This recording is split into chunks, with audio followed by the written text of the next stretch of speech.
Hi guys, today we want to talk about a collar for our puppy. So we have now a 9-week-old puppy. She's been with us about 5 days now. And it's time to start putting a collar on her. A lot of people will wait a very, very long time to put a collar on because the dog has a little pencil neck. I get that. But the reality is everything that we want to do in the future, we want to start conditioning now. So the collar that most people put on their dog in the world is what's called a flat or standard collar. It's simply just a collar that connects however it connects here with the little button and you put it together. The problem with a flat or standard collar, although it looks like the least aggressive collar, is actually one of the most aggressive collars out there. This is the collar that we put this to, and you see where it puts all the pressure on the bottom of the throat. So the problem is it'll choke your dog. We blame it on the dog. The stupid dog's pulling. The dog doesn't know any better.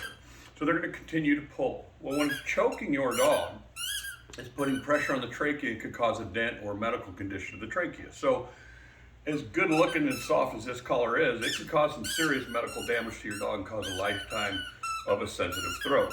You could show her real quick because she's a monster. She is a monster today, boys and girls. She is fired up. So we definitely have a alligator on our hands. Okay. So what I like to use on a dog, I heard a lady once go, martingale, that's dangerous. They have no idea what they're talking about. A prong collar is 1,000 times less invasive than this, okay? So this is a martingale. The reason why I would put a martingale on any dog, especially a puppy, is number one, it contracts more equally around the neck. You can see how it's squeezing my hand a lot more equally as opposed to putting all the pressure on the bottom. So can a dog still cough a little bit in this? They could, but if you're doing it right, you have a lot less chance of that occurring. Secondly, more important, excuse me, or as important, is when this cinches, your dog can't pull their head out.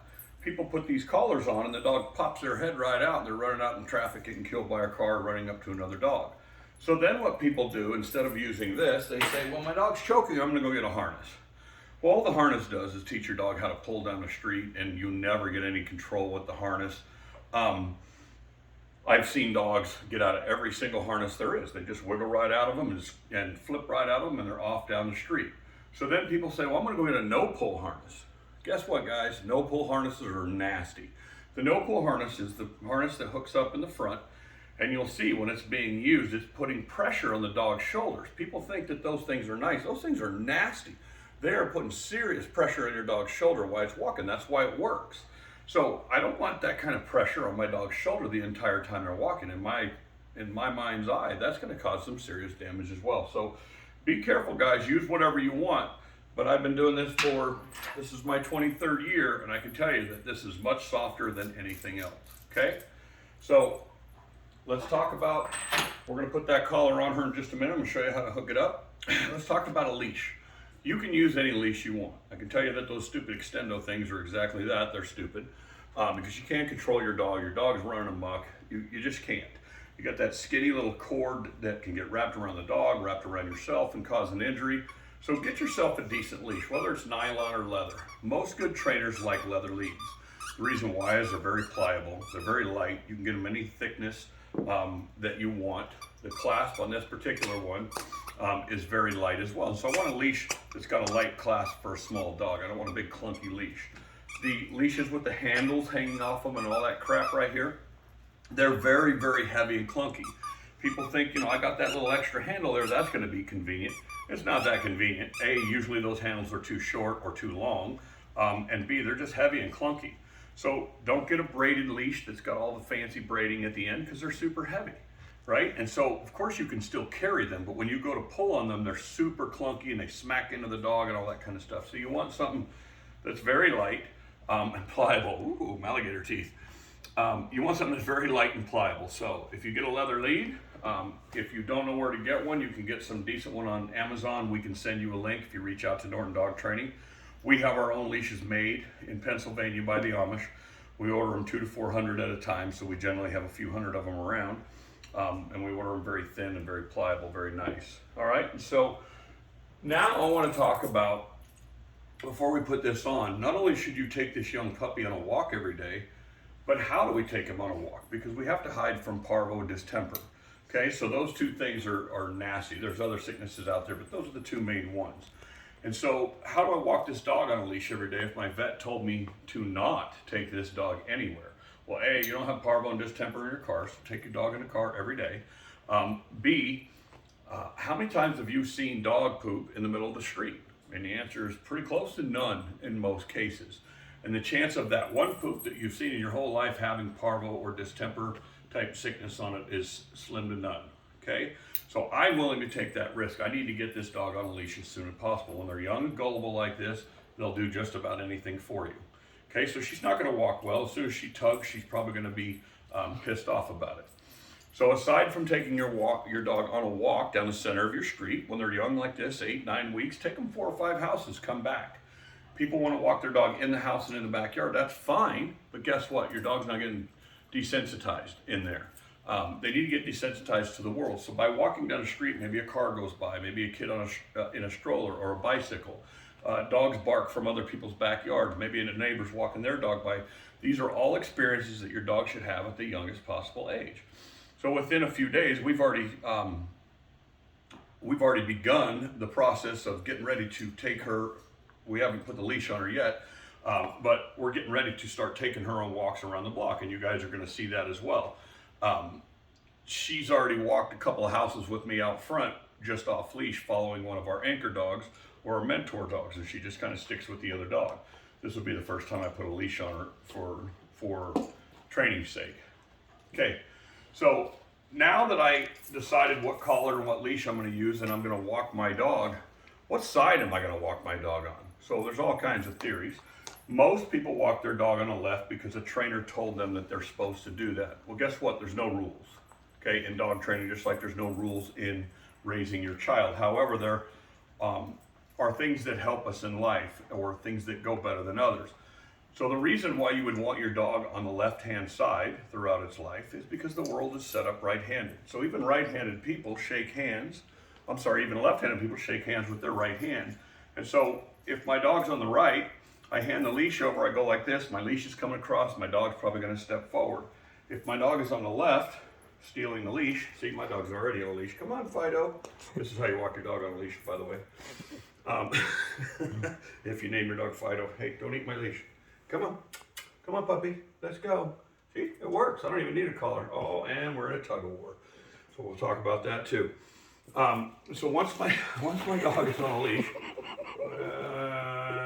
and see, this is a true Mal right here. She is relentless in her effort. She likes to take everything to her ball pit, so she's crazy. All right, so I'm gonna walk my dog on the left-hand side, right? I understand that this puppy's not gonna walk well on a leash. It's gonna walk like a bumblebee on the end of a string. Let me get my leash because she's gonna chew it in half, and it's a brand new leash, and I don't want her to do that. So when I walk my dog, I'm gonna put her on the left-hand side like this, and just walk her down the street, hiding from other alligators. So she would walk with me, doo-dee-doo-dee-doo, and she's gonna walk with me just like this on the left-hand side, okay? And get used to it. Some people put the dog on this side, and then when they change directions on the street, they put the dog on the other side because they want to keep the dog away from the street. I get that, but guess what? If a car comes on the sidewalk to kill you both, they're gonna kill you both either way, so quit moving your dog back and forth. You can teach a dog, she's helping me out. You can teach a dog to walk on both sides, but it's not something that you should do in a short term. Teach your dog how to walk on a leash on a single side, and then later we can change it up and start adding all kinds of fancy stuff.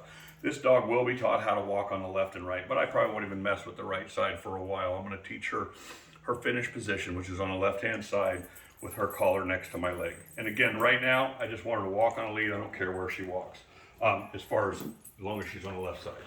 So I'm gonna hook up my martingale and put it on the dog.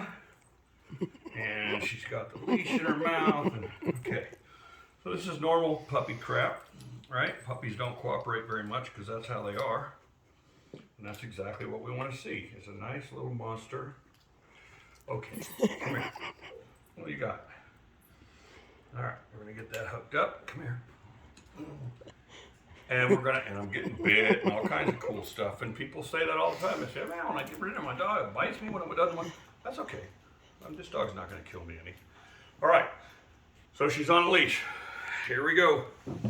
And she's eating the end of it. All right, now what I'm gonna do, some dogs, you can just put them on a leash and they'll just start following you around, right?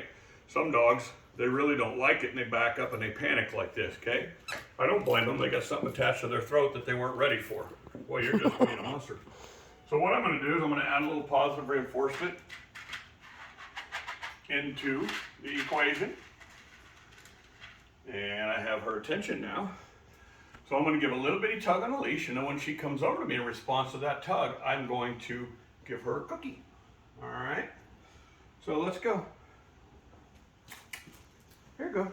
Here you go. I'm going to do it on that left-hand side. Come on. Come on. Come on. Yay, look at that puppy.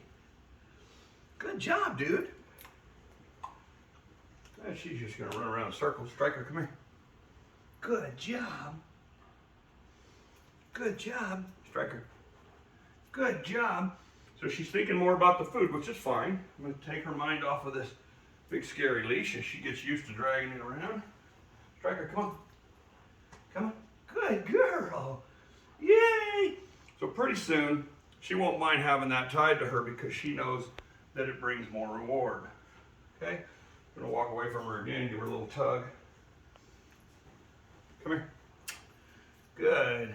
I'm going to give another little tug. Come on. Good. Now, let's see. So that's the introduction to the leash. Real quick, we're going to check Stryker and see if she's paid attention from her reward-based treat training yesterday.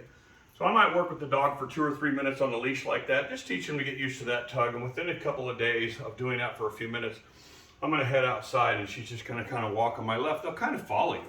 It doesn't matter how they walk. We just want them to walk next to us, feeling that weight and that pressure on their neck. Okay?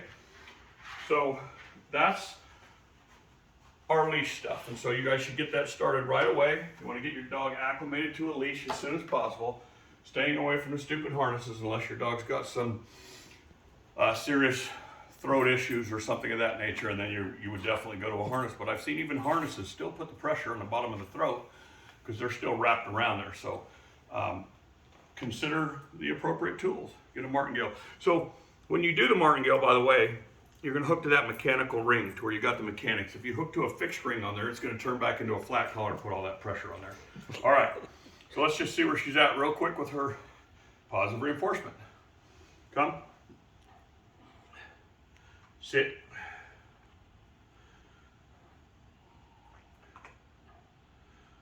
Down.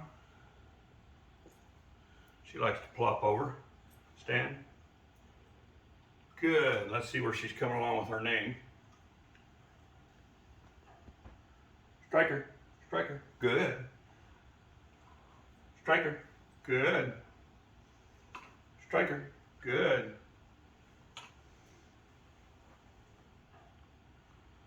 I'm going to ignore her. Stryker. Good. And that's good enough for now. I would have done a little longer session, but I'm just keeping it short for the video. So guys, start to walk your dog on a leash, acclimate them for a couple of days in the house, get them walking around. As soon as you get them to where they're kind of walking next to you, start heading outdoors. Go 4 or 5 houses, the next day go 6, and within a week or so, you should be able to go around the block, okay? Don't run with them necessarily on a bicycle. She's watching TV. Don't run them on a bicycle. Some people want to take them on a bike. Their lungs are too young. You could walk this dog a mile or 2 miles and she's not going to care. But if you run her, she's just not ready for that level of work yet, right? Okay? So good luck with your dog. Go home and start working on your leash, work on your positive reinforcement. Tomorrow, if the weather is right, we're going to talk about starting her on some agility and just doing a little small things so she doesn't hurt herself, but starts to get used to going over and through things. All right? And we'll go from there. Have a good day. See you, Stryker.